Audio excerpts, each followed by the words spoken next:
الحمد لله نحمده ونستعينه ونستغفره ونؤمن به ونتوكل عليه ونعوذ بالله من شرور أنفسنا ومن سيئات أعمالنا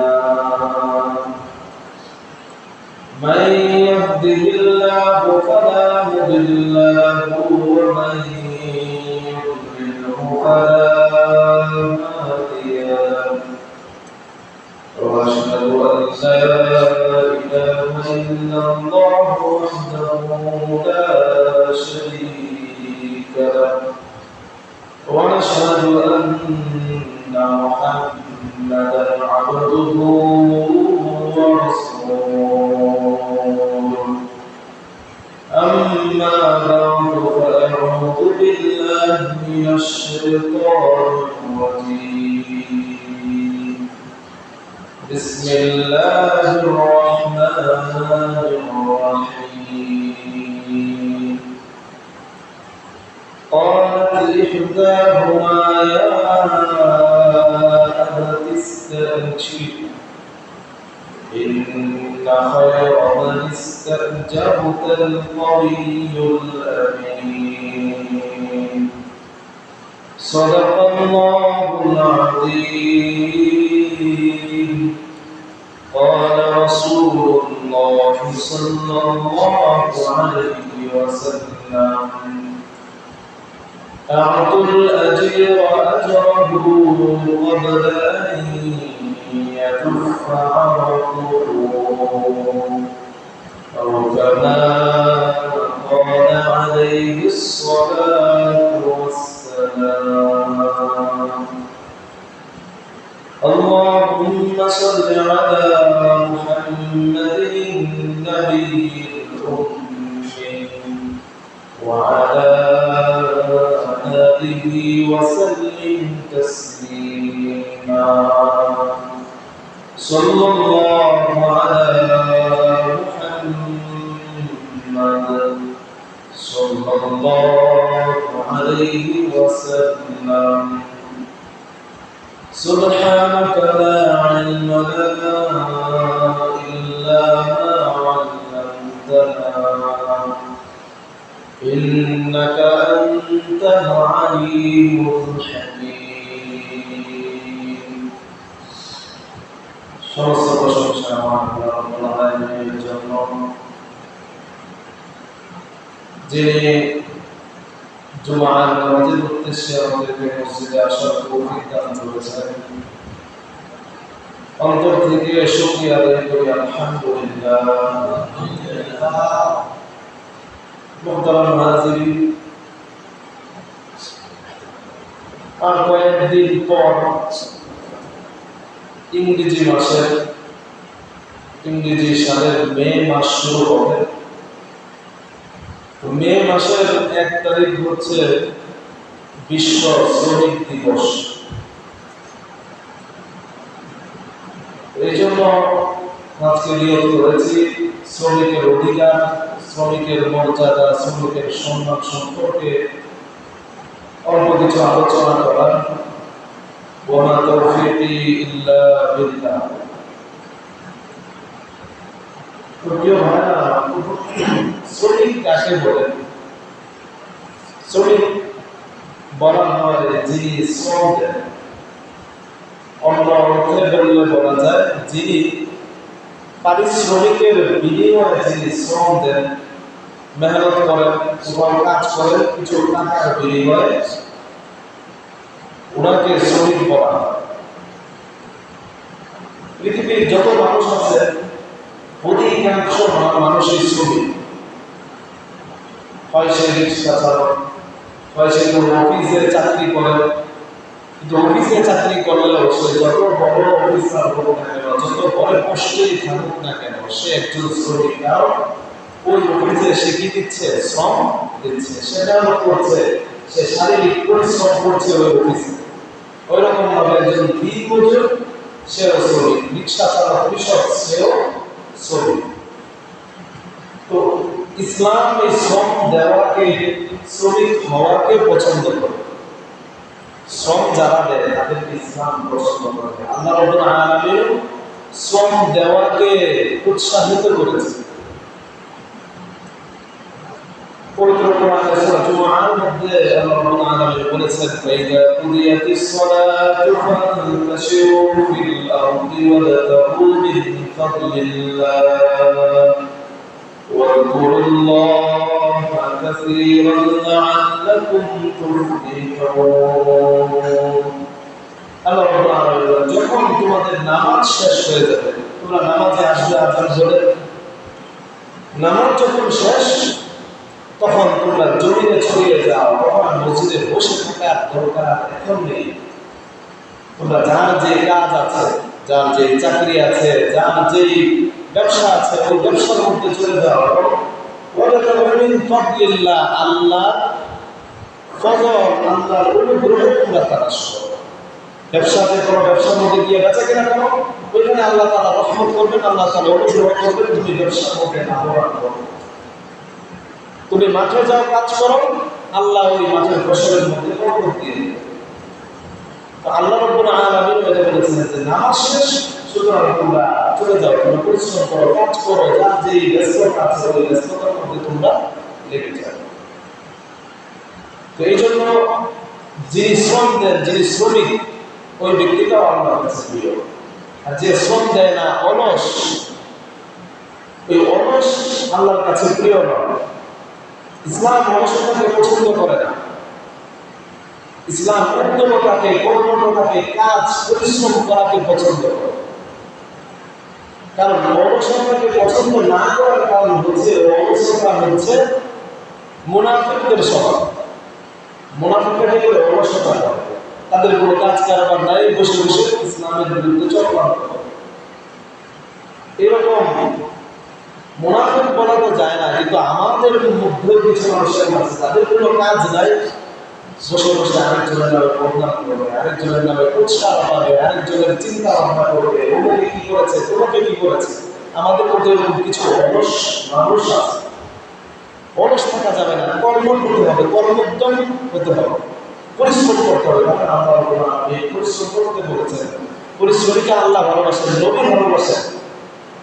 নবীর কাছে একবার সাল্লাল্লাহু আলাইহি ওয়াসাল্লাম একবার এক ভিক্ষুক আসলেন ভিক্ষা করতে। তোমার ঘরে কি আছে? বললো, আমার ঘরে ছোট দুই একটা জিনিস আছে, যা আছে তা নিয়ে আসো।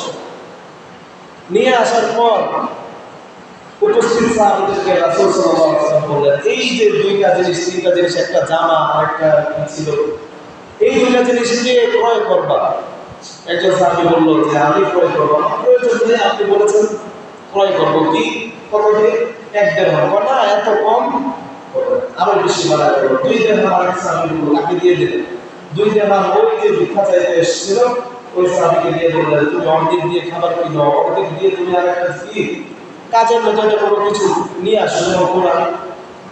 ওই সাহাবী কিছু টাকা দিয়ে খাবার কিনে বাড়িতে দিয়ে আসলো, আর কিছু টাকা দিয়ে কি কাজ করার জন্য একটা কোরআন নিয়ে আসলো। নবী সাল্লাল্লাহু আলাইহি ওয়াসাল্লাম তাকে বললেন, তুমি যাও, এখন তুমি জঙ্গলে চলে যাও, বনে চলে যাও, এখান থেকে কাঠ কেটে তুমি বাজারে বিক্রি করবা, ওইখান থেকে আয় রোজগার করে তুমি সংসার পরিচালনা করবে। তোমাকে 15 দিনের মধ্যে যদি তুমি আমার সামনে না করো, এই 15 দিন তুমি কাজ করে বিক্রি করো, তারপর আমার সাথে দেখা। তো ওই ব্যক্তি চলে গেল, বাস প্রতিদিন কাঠ কেটে কাজ করে সে বাজারে বিক্রি করতে লাগলো। 15 দিন পর যখন দেখা করলো রাসূল সাল্লাল্লাহু আলাইহি ওয়াসাল্লামের সাথে, তখন তার হাতে 10-12 দিরহাম জমা হয়ে গেছে। তাহলে যদি ভিক্ষা দিতেন, রাসূল 2-3 দিনার বা 2-3 দিরহাম দিয়ে দিতে পারতেন, কোনো সমস্যা ছিল না। কিন্তু রাসূল কি করেছেন? তার জন্য একটা কাজের ব্যবস্থা করেছেন। এই জন্য যারা দরিদ্র মানুষ আছে, যারা কাজ করতে পারে কিন্তু মানুষের কাছে চায়, তাদেরকে একটা কাজ দিয়ে দেওয়া, তাদেরকে একটা দোকান দিয়ে দেওয়া, অথবা একটা রিক্সা কিনে দেওয়া, যে রিক্সা চালাতে পারবে, অথবা মহিলা মানুষের তাকে একটা সেলাই মেশিন কিনে দেওয়া। এরকম কাজকর্ম একটা করতেছে। মানুষ যারা দান করে তাদের টাকাগুলো একত্র করে, কিছু মানুষ যারা অভাবের জন্য রিক্সা কিনতে পারে না, অভাবের জন্য দোকান দিতে পারে না, কাজ করতে পারে না, তাদেরকে ওই ব্যবস্থাগুলো করে দেয়। তারা মানুষের কাছে সাহায্য চাওয়া, যে নিজে কাজ করে ব্যবসা করে লাভবান হয়ে নিজের লাভের টাকা দিয়ে স্বাচ্ছন্দ্যে চলতে পারে। মোহতারাম হাজিরিন, শ্রম, এই শ্রমটা শুধু মানুষ কিছুদিন যাবত করছে, 200-300 বছর যাবত করছে, বিষয়টা এমন নয়। 1000-1500 বছর ধরে করছে, বিষয়টা এমন নয়। বরং এই শ্রম পৃথিবীর প্রায় শুরুটা অনেক আগে থেকেই মানুষ শ্রম দিয়ে আসছে। মানুষ শ্রমিক হিসাবে আগে থেকেই কাজ করতেছে। আম্বিয়া আলাইহিস সালামগণ শ্রম দিয়েছেন, শ্রমিক হিসেবে কাজ করেছেন। নবী সাল্লাল্লাহু আলাইহি ওয়াসাল্লাম বলেছেন যে পৃথিবীতে যত নবী রাসূল এসেছেন, প্রতিজন নবী রাসূল বকরি চড়িয়েছেন, রাখালের কাজ করেছেন এবং পাশাপাশি করে অন্য পেশায় নিজেকে আত্মনিয়োগ করেছেন। যেমন হযরত আদম আলাইহিস সালাম উনি কি ছিলেন? উনি কৃষি কাজ করতেন, ফসল ফলাতেন, ওইগুলো দিয়ে সন্তান নিয়ে খেতেন এবং আল্লাহর রাস্তায় মানুষকে দাওয়াত দিতেন। হযরত নূহ আলাইহিস সালাম উনি কাঠমিস্ত্রি ছিলেন। হযরত দাউদ আলাইহিস সালাম উনি লৌহ বর্ম তৈরি করতেন, লোহার পোশাক তৈরি করতেন। হযরত সালেহ আলাইহিস সালাম উনি কাপড় তৈরি করতেন, কাপড় বুনতেন। এবং হযরত ইদ্রিস আলাইহিস সালাম পোশাক বানাতেন। এটা কাপড় তৈরি করা, ধান কাপড় আছে না? আর ইদ্রিস আলাইহিস সালাম ওই ধান কাপড় বা ওইসব কাপড় দিয়ে মানুষের জামা, পাঞ্জাবি, অন্যান্য যে জামা আছে এইগুলো তৈরি করতেন। আমাদের নবী হযরত মুহাম্মদ সাল্লাল্লাহু আলাইহি ওয়াসাল্লাম, সকালে বলি দুরূদ শরীফটা পড়ি, সাল্লাল্লাহু আলাইহি ওয়াসাল্লাম। নবী সাল্লাল্লাহু আলাইহি ওয়াসাল্লাম উনি বকরি চড়াতেন। আপনারা তো জানেন উনি কি করাতেন? বকরি চড়াতেন। এবং উনি ব্যবসায় শ্রম দিয়েছেন। কার ব্যবসা? বিয়ের পূর্বে ওনার চাচার সাথে দিয়েছে, কিন্তু বিয়ের পূর্বে ওনার স্ত্রী মক্কার সম্ভ্রান্ত পরিবারের একজন নারী, অনেক ধনী ছিলেন। ওনার ব্যবসার মধ্যে উনি শ্রম দিয়েছেন। একটা চুক্তি করে যে লভ্যাংশের এত ভাগ আমার, এত ভাগ আপনার, এই হিসাবে উনিও কি করেছেন? ব্যবসায় শ্রম দিয়েছেন। রাসূল সাল্লাল্লাহু আলাইহি ওয়াসাল্লাম শ্রম দিয়েছেন। শ্রম দেওয়াটা খারাপ কিছু নয়। কিন্তু আমাদের বর্তমান মানুষের ধারণা, যারা শ্রমিক, যারা কাজ করে, যারা দিনমজুর, যারা রিক্সা চালায়, তারা নিচু শ্রেণীর মানুষ। এটা আমাদের এখন ধারণা যে মজুর সে নিচু মানুষ, তাকে তুই তুকারি করে কথা বলে, সে ছোট মনে করে নিজেকে যে না আমি অনেক ছোট, আমি সমাজের নাখান্দা মানুষ। এই জন্য সে চুপচাপ করে মানুষের যা বলে ওইটাই মেনে কাজ করে। কিন্তু ইসলাম মানুষকে মানুষ হিসাবে প্রত্যেকের সম্মান সমান দিয়েছে। একজন অফিসের দারোয়ান এবং ওই অফিসের একজন ম্যানেজার উভয়ে মানুষ হিসাবে সমান, চাকরি করে হিসাবে সমান। পদমর্যাদা একটু উপরে হতে পারে, হ্যাঁ, পদমর্যাদায় উপরে হতে পারে। একজন কোটিপতি আরেকজন রিক্সা চালায়। সামাজিক মর্যাদায় শ্রেষ্ঠত্ব একটু উপরে হতে পারে, কিন্তু মানুষ হিসাবে সকলের সম্মান এক মর্যাদা। হোক সে মুচি, হোক সে কুলি, হোক সে বেতন, এটা আল্লাহ রাব্বুল আলামিন এই পৃথিবীর নিজাম এরকম করে সৃষ্টি করেছেন যে একজনকে অপরজনের উপর শ্রেষ্ঠত্ব দিয়েছেন দুনিয়ার নিজামকে ঠিক রাখার জন্য। একবার চিন্তা করেন, যদি মেতর ধরেন, যারা মেতর এই জাতটা যদি না থাকতো বা মেতরের কাজ যদি কেউ না করতো, তাহলে আমাদের কি অবস্থা হতো? চিন্তা করেন, নিজেকে কষ্ট করে ওইগুলো পরিষ্কার করতে হতো এবং কয়জন পারতো এই কাজটা? মুচি যদি না থাকতো, জুতা ছিঁড়ে গেলে, ছাতিটাতে ছিঁড়ে গেলে, প্রত্যেকে ছিঁড়ে গেল, নিজে করতে হতো, না করলে ওই জিনিসটা বাদ হয়ে যেত। তো এই আল্লাহ রাব্বুল আলামিন একজনকে অপরজনের উপর একটু শ্রেষ্ঠত্ব দান করেছেন। আল্লাহ রাব্বুল আলামিন বলেন, আল্লাহু ফাদ্দালা বা'দাকুম আলা বা'দিন ফির রিজক। আল্লাহ রাব্বুল আলামিন জীবিকার ক্ষেত্রে, রিজিকের ক্ষেত্রে একজনকে অপরজনের উপর শ্রেষ্ঠত্ব দান করেছেন। এইটা বলেছেন তিনি, পাশাপাশি একটা বড় ধমকি আল্লাহ রাব্বুল আলামিন দিয়েছেন, ফামাল্লাযীনা ফুতিরু বিরাদ্দি রিজকিহিম আলা মা মালাকাত আইমানুহুম ফাহুম ফীহি সাওয়া। এখন যাদেরকে আল্লাহ শ্রেষ্ঠত্ব দিয়েছেন তারা কি করে? তারা তাদের অধীনস্থ যারা আছে, কর্মচারী, শ্রমিক যারা আছে, তাদেরকে বেশি পারিশ্রমিক, বেশি টাকা পয়সা দিতে চায় না। কেন দিতে চায় না? ফাহুম ফীহি সাওয়া, তারা তো করে সমান হয়ে যাবে। শ্রমিককে বেশি টাকা দিতে দিতে শ্রমিক আমার সমান ধনী হয়ে যাবে, তখন আর কাজ করবে না। তখন আমার কথা শুনবে না, আমার আনুগত্য করবে না। এই জন্য কি দিতে চায় না। আল্লাহ রাব্বুল আলামিন বলেছেন তারা বেশি পারিশ্রমিক, বেশি টাকা পয়সা দিতে চায় না। এটা বলে ধনীদেরকে, যাদেরকে শ্রেষ্ঠত্ব দিয়েছেন, তাদেরকে আল্লাহ ধমকিও দিয়েছে যে তোমাদের যে চিন্তা চেতনা, তোমাদের যে মন মানসিকতা, এটা ঠিক নয়। পাশাপাশি এটাও বলেছেন এই যে শ্রেষ্ঠত্ব দেওয়াটা, এটা একমাত্র আল্লাহর উপর আলাদা না।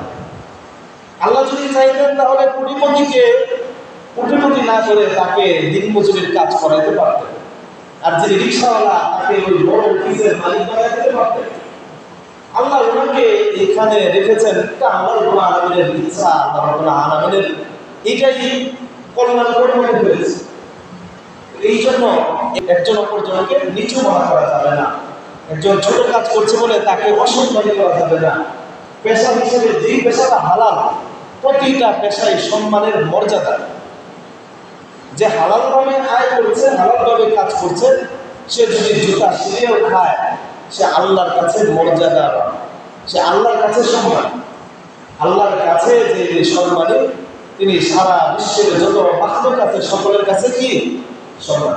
এই জন্য কাউকে নিচু মনে করা যাবে।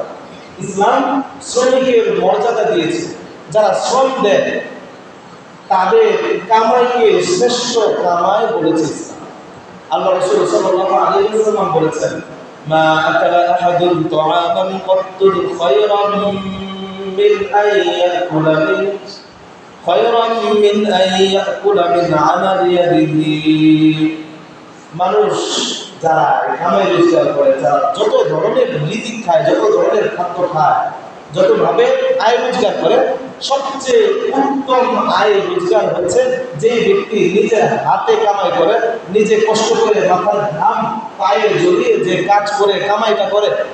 এই কামাইয়ের যে খাদ্যটা, এই কামাইয়ের যে খাবারটা, এই খাবারটা হচ্ছে সবচেয়ে উত্তম খাবার।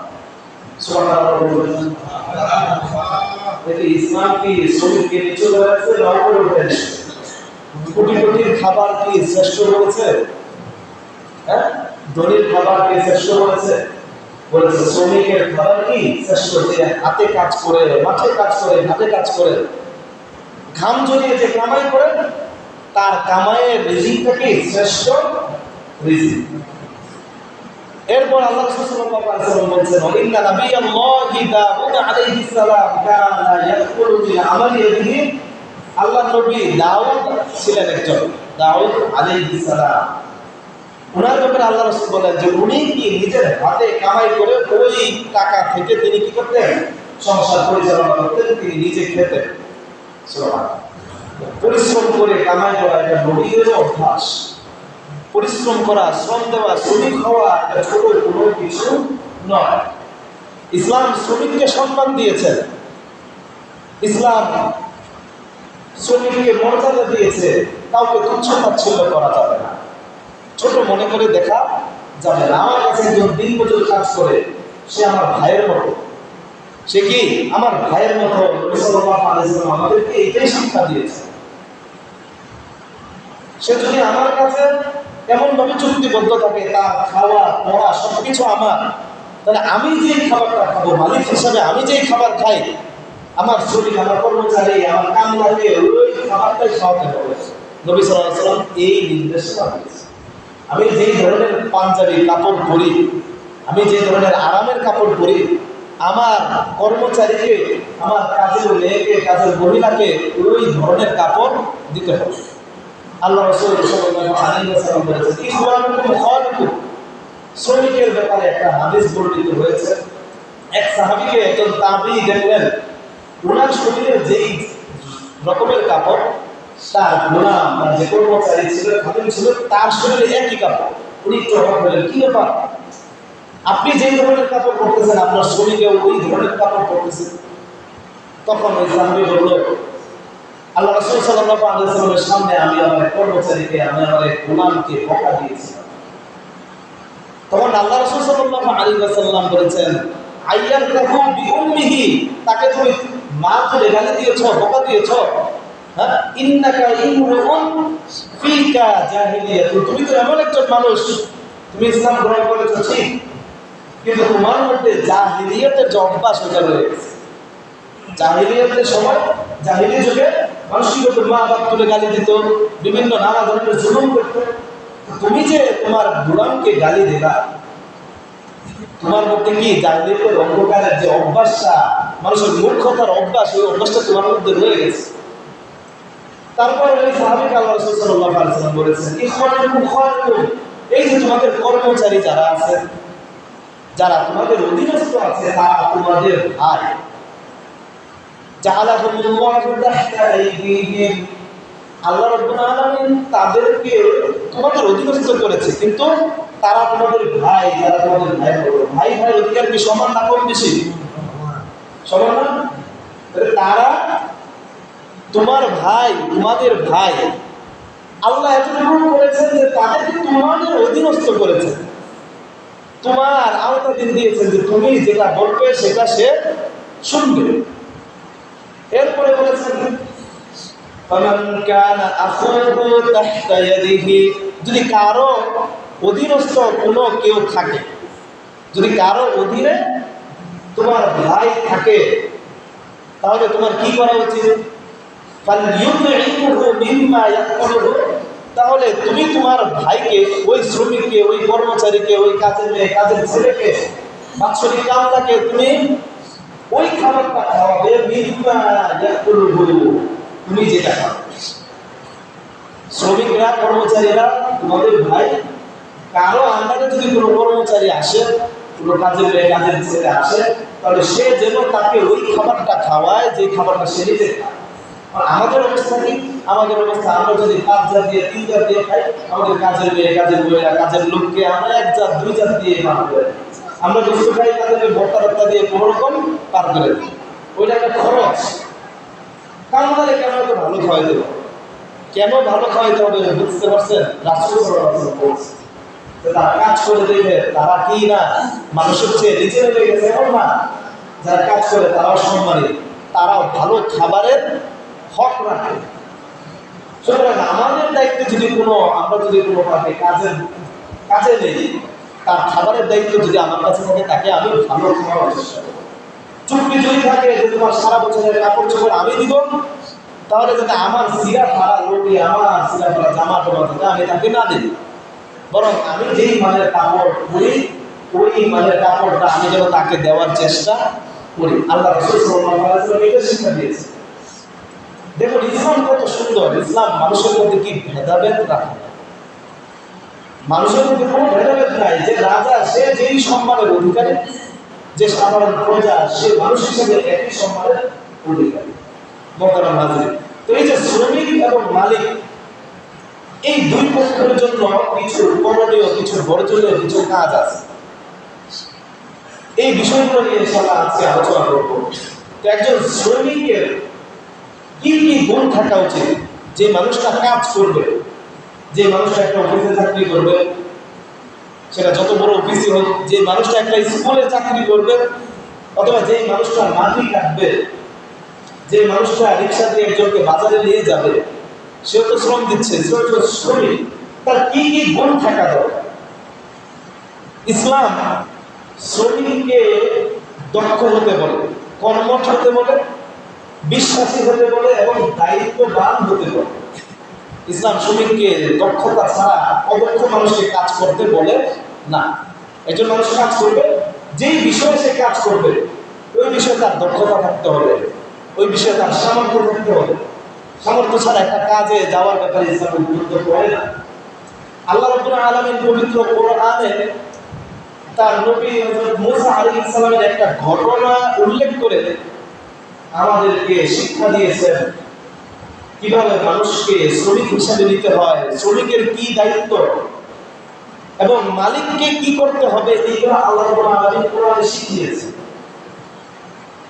এখানে ছোট্ট একটা ঘটনা আছে, সূরা কসসের মধ্যে আল্লাহ বর্ণনা করেছেন। আপনারা জানেন হযরত মূসা আলাইহিস সালাম এক সময় ওনার দেশে ফেরাউনের একজন লোক ওনার হাতে মারা যায়, যার কারণে ওনাকে দোষী সাব্যস্ত করা হয়, ওনাকে ধরার জন্য লুট পাঠানো হয়। তো উনি ওই সময় কি করে, ওই দেশ মিশর ছেড়ে দেন। মিশর ছেড়ে উনি মাদিয়ানে চলে যান। মাদিয়ান একটা জায়গার নাম, একটা অঞ্চল। তো এই অঞ্চলের নবী হচ্ছেন শুআয়ব আলাইহিস সালাম। শুআয়ব আলাইহিস সালামের দুইজন মেয়ে ছিলেন। তো ওই মেয়েরা তাদের যে বকরিগুলো ছিল, জন্তুগুলো ছিল, ওইগুলোকে পানি পান করার জন্য একটা কূপের কাছে গেছে। তো ঘটনাটা এভাবে বর্ণনা আল্লাহ রাব্বুল আলামিন করেছেন, যখন মুসা আলাইহিস সালাম মাদিয়ানের একটা কূপের কাছে গেল, তখন দেখতে পেল দুইটা মেয়ে তাদের জন্তু নিয়ে দাঁড়িয়ে আছে পানি খাওয়া। ওইদিকে কূপের মধ্যে অনেক রাখাল তাদের জন্তুগুলোকে পানি পান করাইতেছে। তখন মুসা বুঝলেন যে তারা হয়তো ছেলেদের কারণে এখানে আসতে পারতেছে না। গিয়ে জিজ্ঞাসা করলেন যে তোমাদের কি সমস্যা, কোনো সাহায্য লাগবে কিনা? তখন বললো আমরা এই যে ছেলেদের জন্য এখনো আমরা পানি পান করাতে পারতেছি না, তারা শেষ করলে পরে আমরা যাবো। তখন মুসা আলাইহিস সালাম তাদেরকে সাহায্য করলেন, ওই জন্তুগুলোকে পানি পান করায় দিলেন। তো যখন এই দুই মেয়ে নবী শুআয়ব আলাইহিস সালামের কাছে গেলেন, তখন নবী অবাক হলেন, প্রতিদিন তো আরো অনেক পরে আসে তারা, আজকে এত জলদি কিভাবে আসলো? জিজ্ঞাসা করলে জানতে পারলেন যে একটা যুবক তাদেরকে সাহায্য করেছে আজকে।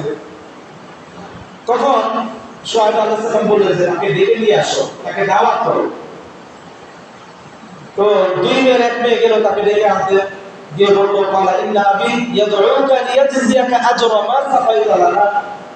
আমাদের পিতা আপনাকে দাওয়াত করেছেন, আপনি যে আমাদেরকে পানি পান করানোর ক্ষেত্রে সাহায্য করেছেন, এই জন্য আপনাকে পুরস্কৃত করবে, কিছু পারিশ্রমিক দিবে, এই জন্য আপনাকে দাওয়াত করেছে। তো যখন শুআয়ব আলাইহিস সালামের কাছে গেলেন, তখন তার এক মেয়ে বলতেছে, ইয়া বাবা আমার তো কর্মচারী দরকার, আপনার একজন শ্রমিক দরকার যে আপনার কাজগুলো করে দেবে। আপনি এই ব্যক্তিকে, এই যে যুবক, তাকে কি কর্মচারী হিসেবে নিতে পারেন, শ্রমিক হিসেবে তাকে নিতে পারেন? قالت إحداهما يا أبت استأجر إن خير من استأجرت القوي الأمين। দুই মেয়ের একজন বলল, ইয়া আবাতি, হে আমাদের পিতা, ইস্তাজিরহু, তাকে আপনি শ্রমিক হিসেবে নিয়োগ দেন, আপনার তো শ্রমিক দরকারই লাগে। ইন্না খায়রা মান ইস্তাজারতাল কওয়িয়ুল আমিন। এই ব্যক্তিকে কেন নেবেন? কারণ আপনি যে ব্যক্তিকে শ্রমিক হিসেবে নেবেন তার কিছু কি যোগ্যতা থাকতে হবে, নিশ্চয়ই সে উত্তম হতে হবে অন্যদের থেকে, সে শক্তিশালী হতে হবে, সে বিশ্বাসী হতে হবে। তো এই লোকটা কি কওয়িয়ুল আমিন, সে শক্তিশালী, সে সামর্থ্যবান, আমাদের যে কাজগুলো দরকার এই কাজগুলো করতে সে সক্ষম, আমিন, এবং সে বিশ্বস্ত। এখন এই অল্প সময়ে শুধু পানি পান করা গেলে এর মধ্যে এত কিছু কেমনে বুঝলো? ওই মেয়ে দুজন কিভাবে বুঝলো? দেখেন, ওই কুয়ার মধ্যে একটা ঢাকনা লাগানো থাকতো, যেগুলা ওই রাখালরা পানি খাওয়ানোর পর ঢাকনাটা দিয়ে চলে যেত। বড় পাথর, যে পাথরটা 7-8 জন 10 জন ছাড়া কি সরানো যেত। তো রাখালরা ঢাকনা দিয়ে চলে যাওয়ার পর মুসা আলাইহিস সালাম একাই ওই ঢাকনাটা সরায় পানি পান করেছে। এটা যখন মেয়েরা দেখছে তখন বুঝতে পারলো এই লোকটাকে শক্তিশালী, তাদের যে কাজ, শক্তির কাজ, এই লোকটা ওই কাজগুলো করতে পারবে। 2 নম্বর, বিশ্বস্ত কিভাবে বুঝলো? যখন শুআয়ব আলাইহিস সালাম তার মেয়েকে দাওয়াত দিতে পাঠালো যে ওই ব্যক্তিকে, ওই যুবককে ডেকে নিয়ে আসো, তখন মুসা আলাইহিস সালাম বললেন যে আপনি আমার পিছনে থাকেন। এটা যুবতী মেয়ে, সে যদি সামনে থাকে তার চোখে গুনাহ হতে পারে, শয়তান প্ররোচনা দিতে পারে। এই জন্য মুসা আলাইহিস সালাম বললেন আপনি আমার পিছনে থেকে আপনি আমাকে রাস্তা বলে দেন, আমি ওই দিক দিয়ে যাব।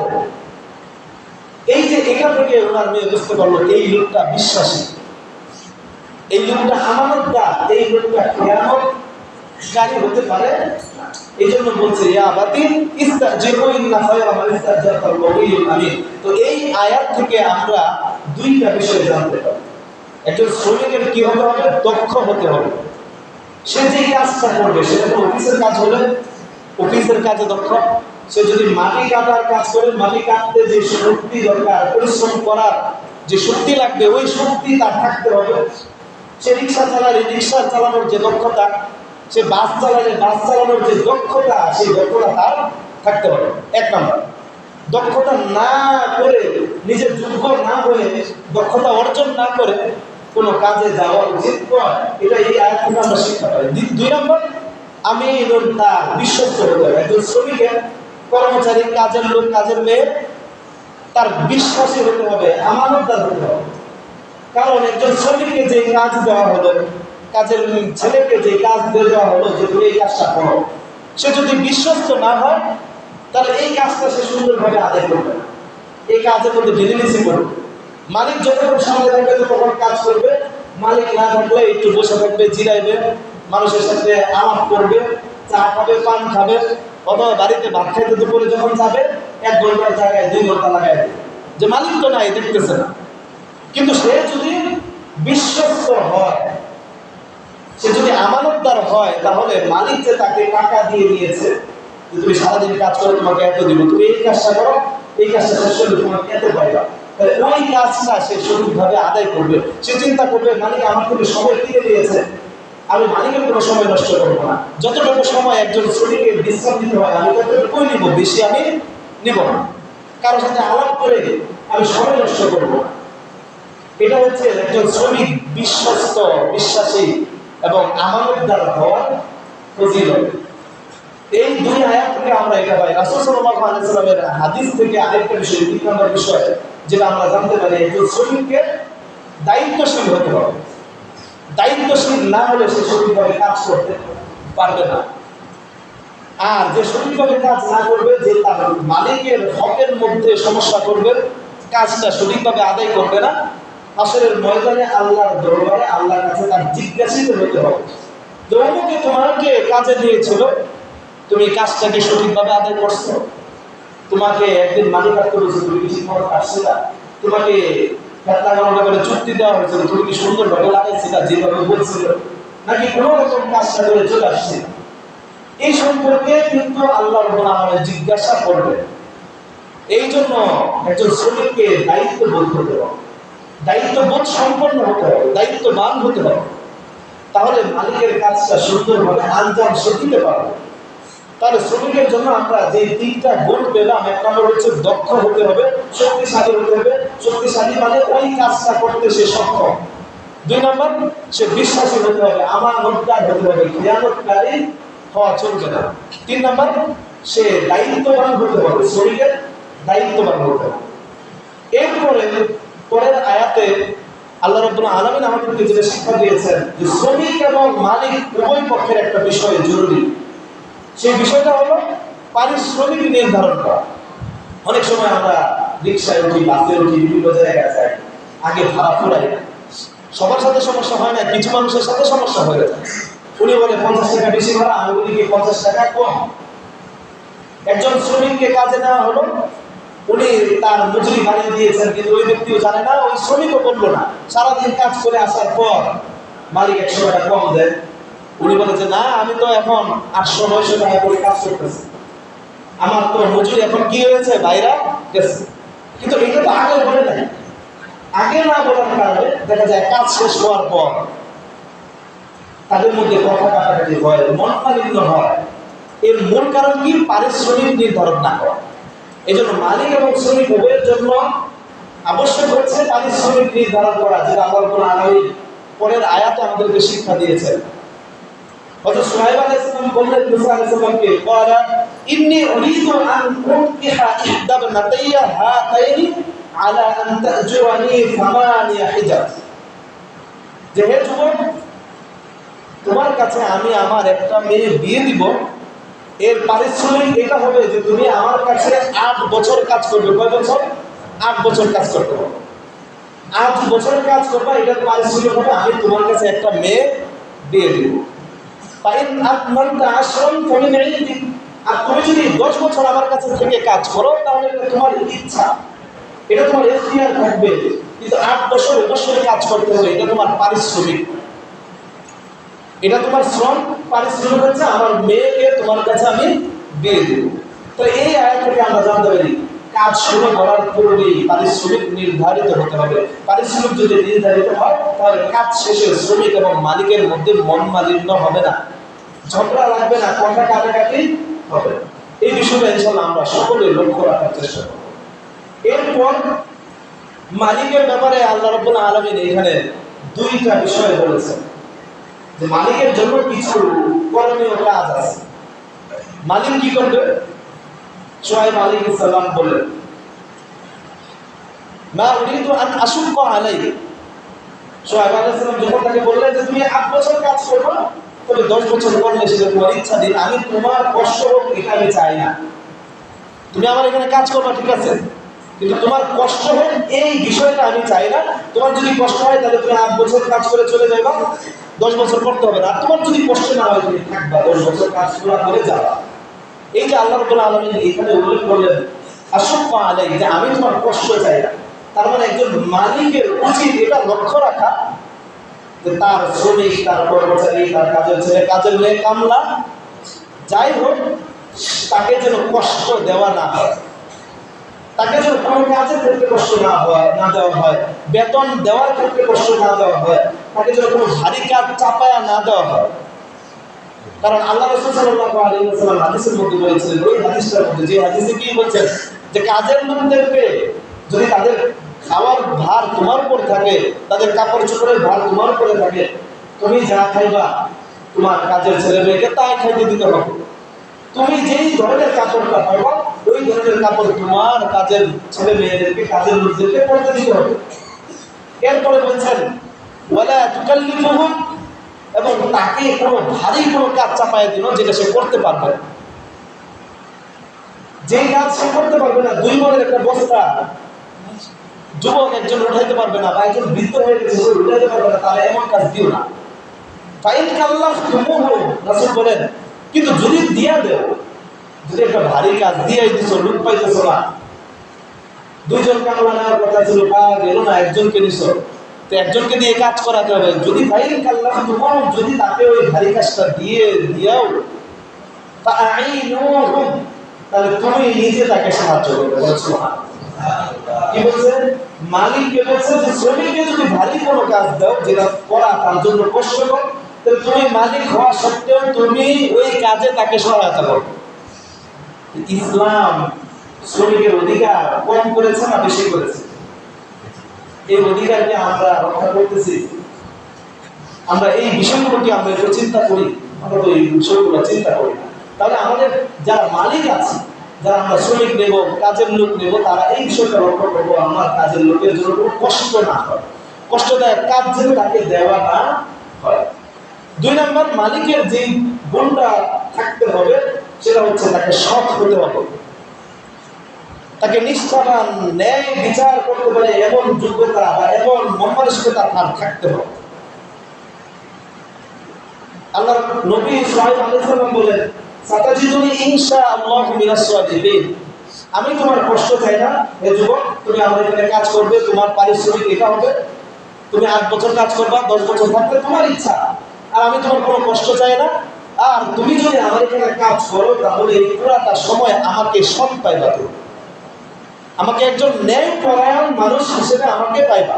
আমি তোমার উপর কোনো জুলুম করবো না, কোনো অত্যাচার করবো না। 8 বছরের কথা বলে তোমাকে 12 বছর আমি কাজ করাবো না।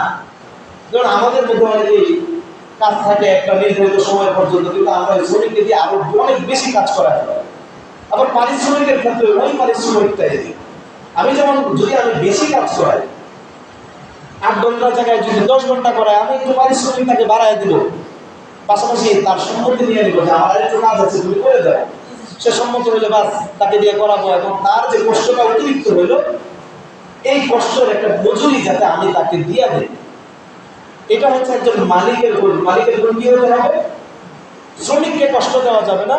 2 নম্বর হচ্ছে তাকে সৎ হতে হবে, ন্যায় পরায়ণ হতে হবে, যাতে করে তার আন্ডারে কোনো কর্মচারী, কোনো শ্রমিক কষ্ট না পায়। মুহতারাম হাজিরিন, এই যে বিষয়গুলো হাদিসের মধ্যে এবং এই কোরআনের আয়াত থেকে আপনাদের সামনে আলোচনা করলাম, এই ব্যাপারগুলো নতুন কোনো বিষয় না। এগুলো যে নতুন এই কিছুদিন যাবত আলোচনা হচ্ছে বিষয়টা এমন না, এবং এই আলোচনা আমার অনেক পুরাতন। কত পুরাতন? প্রায় 1500 বছরের পুরাতন এই আলোচনাটা আমি বলবো। 1500 বছর আগে আল্লাহ রাসূল সাল্লাল্লাহু আলাইহি ওয়াসাল্লাম শ্রমিকের অধিকার দিয়ে গেছেন, কর্মচারীদের অধিকার দেওয়ার জন্য এগুলো বলে দিয়েছেন। এবং পাশাপাশি এটাও বলেছেন শ্রমিকের পারিশ্রমিক তার ঘাম শুকানোর পূর্বেই দিয়ে দিতে হবে। অনেকে আমরা যারা কাজে মানুষ নেই তাদের পারিশ্রমিক দেওয়ার খবর থাকে না, 15 দিন চলে যায়, 20 দিন চলে যায়, অথবা বিকালে কাজ শেষ সাথে সাথে পারিশ্রমিক দেওয়ার কথা, কিন্তু মালিককে খুঁজে পাওয়া যায় না। শ্রমিক বসেই থাকে রাত 8টা পর্যন্ত, তারপর আসে, তারপর টাকা নিয়ে যায়। অথচ রাসূল আকরাম সাল্লাল্লাহু আলাইহি ওয়াসাল্লাম বলেছেন আ'তুল আজীরা আজরাহু ক্বাবলা আন ইয়াজিফা আরাকুহু, তুমি শ্রমিককে তার ঘাম যে ঘেমেছে কাজ করার পর এই ঘামটা শুকানোর পূর্বেই তার প্রাপ্য বুঝিয়ে দাও। তো শ্রমিকের গুরুত্ব কতটা দিয়েছেন আল্লাহ রাসূল সাল্লাল্লাহু আলাইহি ওয়াসাল্লাম। কিছু মানুষ বেহুদা তাল বাহানা করে, কোনো কারণ নেই, তার কাছে টাকা আছে কিন্তু টাকা দিতে চায় না, বলে যে এখন টাকা নাই, কয়েকদিন পরে দিও। আল্লাহ রাসূল সাল্লাল্লাহু আলাইহি ওয়াসাল্লাম এই ব্যক্তিদের জন্য বলেছেন মাদলুল গানি যুলমুন, ধনী ব্যক্তি সমর্থবান ব্যক্তি যদি তাল বাহানা করে শ্রমিকের মজুরি দিতে, তাহলে ওই ব্যক্তিরা কি করলো? জুলুম করলো। আর জুলুমের পরিণতি খুব ভয়াবহ হয়ে থাকে কথার মাঝে। এই জন্য শ্রমিকের পারিশ্রমিক নিয়ে তাল বাহানা করা। আবার কিছু মানুষ এমন আছে, এই জন্য আল্লাহ রাসূল সাল্লাল্লাহু আলাইহি ওয়াসাল্লাম হাদিসের মধ্যে বলে গিয়েছেন, নাই দেখে বলেন নাই, আছে নিশ্চয়ই, বলেছেন যারা কি শ্রমিকের পারিশ্রমিক একেবারে মেরে দেয়। কিছু মানুষ আছে কাজ করায়, অনেক দিন কাজ করাইছে, কিছু দিনের টাকা দিয়ে আর বাকি দিনের গুলো কি দেয় না। একটা দোকান থেকে কিছু মাল নিয়েছে, বাকি নিয়েছে, 5 বছর 10 বছর হয়ে গেছে, এখন আর বাকি টাকা দিতে মনে চায় না, তার কাছে চাইলেও সে রাগ করে, বাকি নিয়ে খেয়েছে, এখন সে লোকে হওয়ার অধিকার হয়ে গেছে। এই সমস্ত লোকদের জন্য হাদিসের মধ্যে একটা হাদিস আছে, হাদিসে কুদসি হলো যেটা স্বয়ং আল্লাহ রাব্বুল আলামিন বলেছেন নবীর জবানে।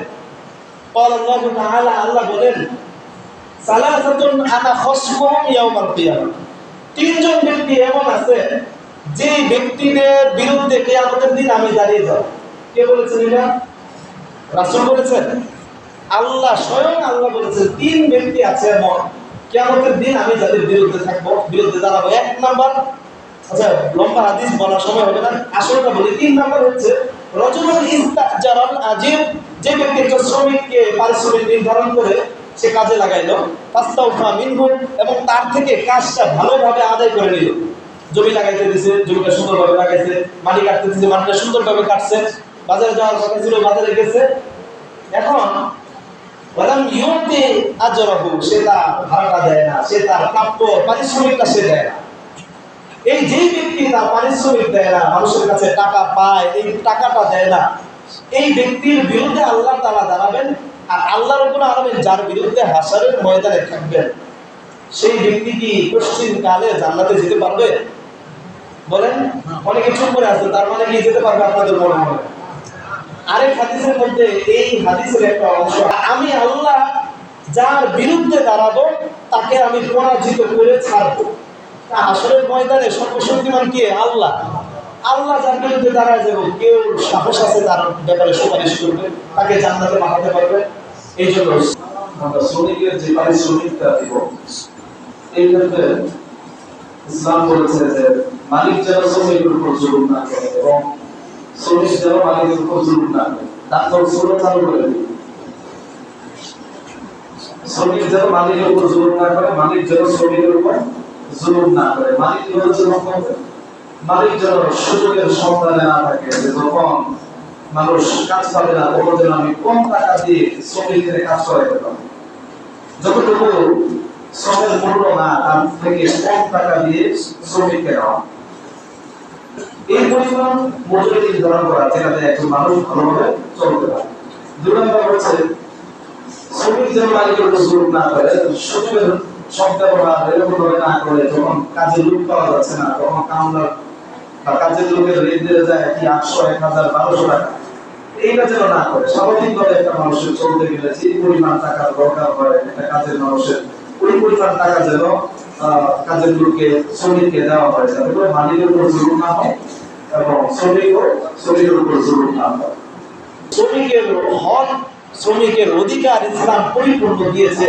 সেই প্রায় 1500 বছর আগে আল্লাহ রাসূল বলেছেন, আল্লাহ রাব্বুল আলামিন কোরআনের মধ্যে বলে দিয়েছেন, এগুলো থেকে আমাদের শিক্ষা অর্জন করা উচিত। এটাই ইসলামের আদর্শ। শ্রমিক কাজ করে তার মানে সে আমার থেকে ছোট, তুচ্ছ, এরকম না। মানুষ হিসেবে সে আমার মতো মর্যাদাবান। আল্লাহ রাব্বুল আলামিন দুনিয়ার নিজামের কারণে তাকে শ্রমিক বানাইছে, আমাকে মালিক বানাইছে, আমাকে কোটিপতি বানাইছে, তাকে গরিব বানাইছে। তাকে কোনো পেশাকে তুচ্ছ মনে করা যাবে না। লুচি থেকে মেজর হোক, রিক্সা চালক হোক, মাটি কাটে, খেত লাগায়, কাউকে তুচ্ছ মনে করা যাবে না। বরং প্রত্যেকেই সম্মানের, প্রত্যেকের মর্যাদা। এটা ইসলামের আদর্শ। কিন্তু ইসলামের আদর্শ থেকে চলে আসার কারণে, বের হয়ে যাওয়ার কারণে মানুষ শ্রমিকদের উপরে জুলুম করে। যার কারণে প্রায় 130 বছর আগে, 1800 আরো বেশি হতে পারে, 1886 সালে শ্রমিকদের একটা বিদ্রোহ হয়েছিল। যার কারণে এই বর্তমানের 1 তারিখ, মে মাসের 1 তারিখে যে শ্রমিক দিবস, এটা এসেছে। অনেক জন অত্যাচার করা হতো শ্রমিকদের উপর, 18 থেকে 20 ঘন্টা পর্যন্ত কাজ করানো হতো। তো আমেরিকায় এই আন্দোলনটা হয়। তো আমেরিকার মানুষরা যদি এই ইসলামের আদর্শটা যদি তাদের মধ্যে থাকে, যে শ্রমিকরা তোমাদের ভাই ভাই, তোমরা যা খাবে তাদেরকে খাওয়াবে, তোমরা যে ধরনের পড়বে তাদেরকে পড়তে দিবে, তাহলে কি এই আন্দোলনটা করার দরকার ছিল? যাই হোক, ওই আন্দোলন করেছে, কিছু হক, কিছু অধিকার আদায় হয়েছে। কিন্তু আজকেও যদি গার্মেন্টসের শ্রমিক, অন্যান্য যারা অফিসে চাকরি করে, তাদের অধিকারের কথা যদি চিন্তা করেন, পরিশ্রম অনুযায়ী তাদের পারিশ্রমিক আদায় করে না। এই যে এত আন্দোলন করে কি লাভ যদি ইসলামী আদর্শ নিজের মধ্যে না আসে? ইসলামী আদর্শ যদি নিজের মধ্যে আনতে না পারে, মালিক যারা আছে তারা যদি নিজের মধ্যে ইসলামিক আদর্শ লালন না করে, শ্রমিক যারা আছে তার যে হকগুলা, তার যে যোগ্যতা দরকার কাজের ক্ষেত্রে, ন্যায়পরায়ণ হওয়া, যোগ্য হওয়া, এবং আমানতদার হওয়া, এগুলো যদি অর্জন না করে, তাহলে শ্রমিক আর মালিকের যে দ্বন্দ্ব, তাদের মধ্যে যে একটা রেষারেষি, এটা কখনোই কাটবে না। যতই দিবস পালন করা হোক, যতই মানুষ সম্মেলন করুক, যতই কি আন্দোলন করুক, এই জন্য যারা শ্রমিক আছে তারা নিজেদের যেটা করা দরকার, নিজেদের যে উচিত কাজগুলো, যে গুণগুলো অর্জন করা দরকার, সেগুলো অর্জন করবো। যারা মালিক শ্রেণীর আছে, যারা আমরা কাজে লোক নেই, আমরা মালিকের জন্য যে বিষয়গুলো আবশ্যক, ওই বিষয়গুলো আমাদের মধ্যে আনার চেষ্টা করব। আল্লাহ রাব্বুল আলামিন আমাদের শ্রমিকদেরকে সুন্দরভাবে কাজ করার তৌফিক দান করুন, বলুন আমিন। এবং আমরা যারা মালিক আছি, যারা কাজে মানুষ নেই, তাদেরকে শ্রমিকের হক যথাযথভাবে আদায় করার তৌফিক দান করুন। ওয়া আখিরু দাওয়ানা আলহামদুলিল্লাহি রাব্বিল আলামিন। আমরা সুন্দর